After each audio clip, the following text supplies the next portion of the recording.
মাধ্যমিকের সকল স্টুডেন্টরা তোমরা দেখো যে ভূগোলে জোয়ার ভাটা চ্যাপ্টার থেকে আমি এখানে কিছু 5টা গুরুত্বপূর্ণ 2 মার্কসের কোয়েশ্চেন দিচ্ছি, যেগুলো 2027-এ যারা মাধ্যমিক দেবে তাদের জন্য কিন্তু অবশ্যই এগুলো পড়তে হবে।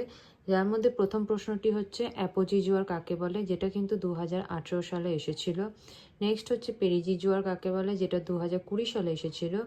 3 নম্বরের প্রশ্ন হচ্ছে সিজিগি কাকে বলে, 2015-তে এসেছিল। 4 নম্বর হচ্ছে মরাকটাল কাকে বলে।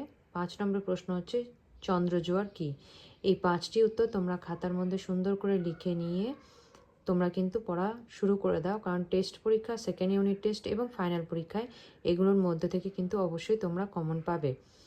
আরও যদি কিছু প্রশ্নের প্রয়োজন হয় তোমরা কিন্তু আমাকে অবশ্যই কমেন্ট বক্সে জানাতে ভুলবে না। প্রত্যেকটা উত্তরই দেওয়ার চেষ্টা করব এবং এরকমই ছোট ছোট ভিডিওর মাধ্যমে তোমাদেরকে সমস্ত প্রশ্ন উত্তর তৈরি করে দেওয়ার চেষ্টা করব। ভিডিওটি ভালো লাগলে অবশ্যই চ্যানেলটিকে সাবস্ক্রাইব করে দিও।